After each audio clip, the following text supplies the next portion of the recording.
Hello mga ka-sideline! Panibagong araw na naman upang tayo ay matuto at magbanat ng buto sa ating bukid. Kung ating babalikan ang mga nakaraang videos na ibinahagi ng sideline.ph, ating natutunan ang tamang pangangalaga ng mga kalamansi. Ngayong araw na ito, aktwal naming ipapakita at ibabahagi sa inyo ang tamang pagprune sa mga ito at ang mga dapat tatandaan upang mapanatiling maganda at siguradong mapagkakakitaan.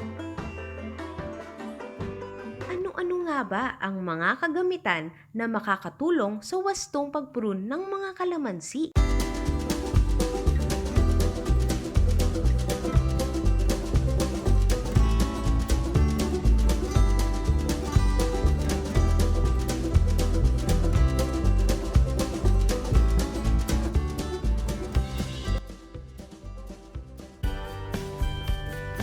Oh, handa na ba kayo mga ka-sideline? Samahan nyo kami at tayo na't matuto upang ang mga kalamansi natin ay tuloy-tuloy ang pag-asenso.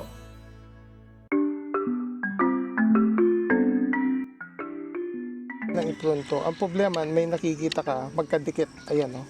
Magkadikit ito, tsaka ito. Magkadikit sila. So, anong mas magandang gawin dyan? Kasi, nakakapangit na ng structure. Tatanggalin ko na to. Para humiwalay ng konti. Tanggalin ko na yan. Tapos, 3 to 5 nodes kada, ano. Okay naman yan. Ito, kung titigan mo, parang nag-i-intertwined na eh. Ito yun, no? Ito, tsaka ito. May tendency mag-cross yan. Pag ito lumaki, magko-cross din dyan. So, again, magtatanggal ka na naman ng isa, mamimili ka. Dahil mas malusog to, pwede mong piliin. Pero dahil lumalayo din naman siya, kasi ang balanse nito dapat dito eh. Dito yung balanse niya. So, tatanggalin ko na muna yan.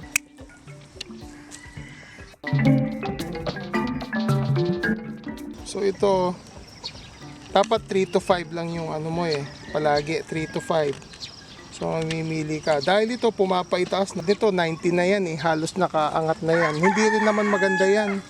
Yung nutrients hindi masyadong maabot. Tanggalin natin yan. Ito pumapasok siya sa sentro. So bawasan natin yan para medyo bumukas yung canopy. Para pumasok yung araw. Selective pruning ang mas magandang gawin sa mga halaman kasi yung mga iba na nakita natin sa ano na nagpupun ng kalamansi, gagamit sila lang yung tinatawag na grass pruner. Makikita mo, ikakat lang nila ng ano yan. Hindi sila mamimili na kung alin ang tamang branch, puputulin lang nila basta-basta. Makikita nyo dito sa kuha natin, makikita ka ang dami. Nagsisiksikan na sila. Hindi rin maganda yan eh. Kasi unang-una nahihirapan ang halaman huminga. Nakasiksik silang ganun eh. Kailangan natin magbawas. Habang maaga, mas magandang dinidisiplina yung halaman natin.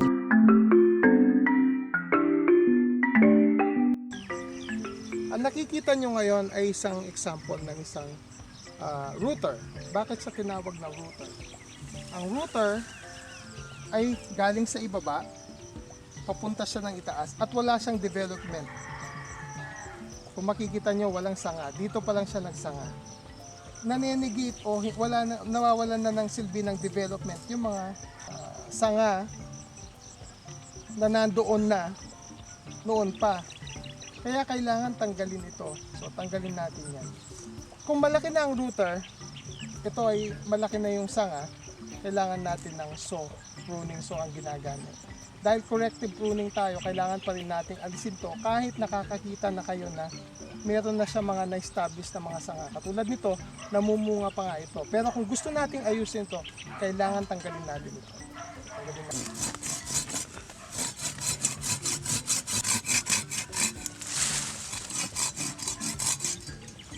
Iwasan natin yung rooter na lumaki ng ganito kasi sayang. Yung panahon na nasayang, tsaka yung development na nangyari dito, sayang na sayang. makikita nyo, malaki na siya. Pero kailangan kasi tanggalin eh. Ito ang isa pang halimbawa ng isang router. Tatandaan mga ka-sideline, iwasan natin lumaki ang router upang di tayo manghinayang sa panahon na lumipas na dapat sana ay mas nakabuti sa paglaki ng kalamansi.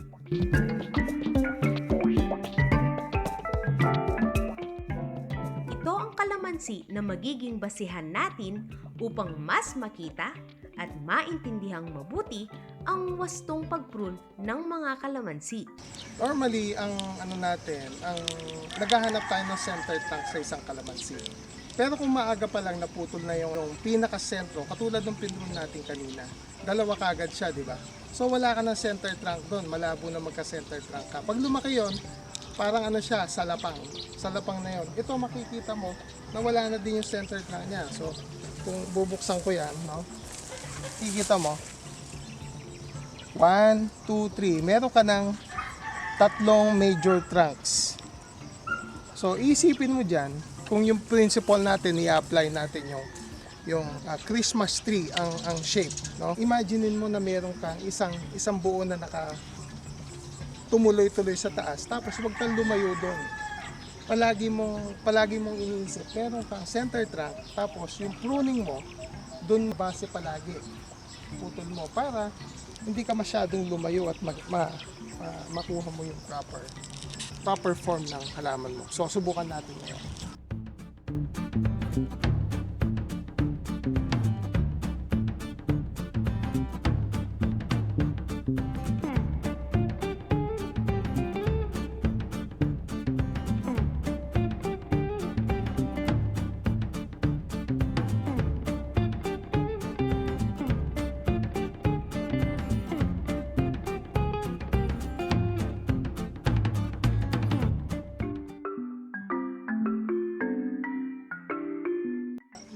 Nasa taas, ang tendency niya, tatakpan yung mga nasa ilalim mo.